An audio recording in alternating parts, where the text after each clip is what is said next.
ఎందరో మానవులు ఆత్మాభిమానాన్ని తమ జీవితం యొక్క మంత్రంగా మార్చుకుంటారు. జీవితంలోని ప్రతి క్షణాన్ని వారు ఆత్మాభిమానాన్ని పెంపొందించుకోవడంలో గడుపుతారు. కానీ వాస్తవానికి ఆత్మాభిమానం అంటే ఏమిటి? ఇది మీరెప్పుడైనా ఆలోచించారా ద్రుపద మహారాజా?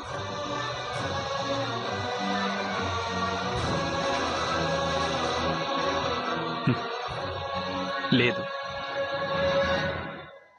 మీరు ఒకవేళ ఆలోచించి ఉంటే మీకు అర్థమై ఉండేది. ఆత్మాభిమానం ఉన్న వ్యక్తి ఇతరుల నుండి గౌరవాన్ని పొందాలనుకుంటాడు. అందరి నోట అతడు తన గొప్పతనం గురించిన ప్రశంసలు వినాలనుకుంటాడు. తన శక్తి గురించిన మెప్పులు వినాలని వాంఛిస్తాడు.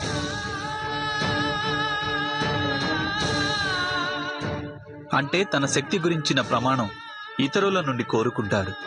అతనికి స్వయంగా తన మీద తనకు ఎలాంటి నమ్మకమూ ఉండదు. భయం ఉంటుంది హృదయంలో. తను దుర్బలుడనని, తనలో వాస్తవానికి ఎలాంటి శక్తి లేదని. అంటే ఎవరి మనసులో భయం ఉంటుందో వారి హృదయంలోనే ఆత్మాభిమానం ఉంటుంది.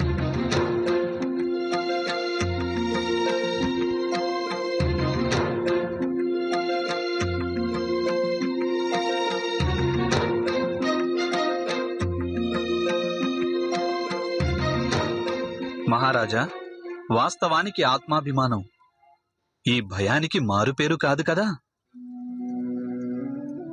మీరే ఆలోచించండి మహారాజా.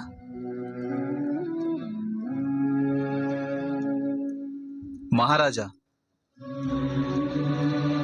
భయం హృదయం యొక్క కారాగారం అయితే ఆత్మాభిమానం ఆ కారాగారానికి వేసే తాళం. మీరు మీ విషయమే చూడండి.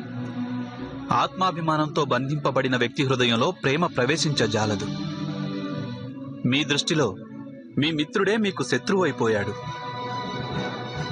ఇక మీ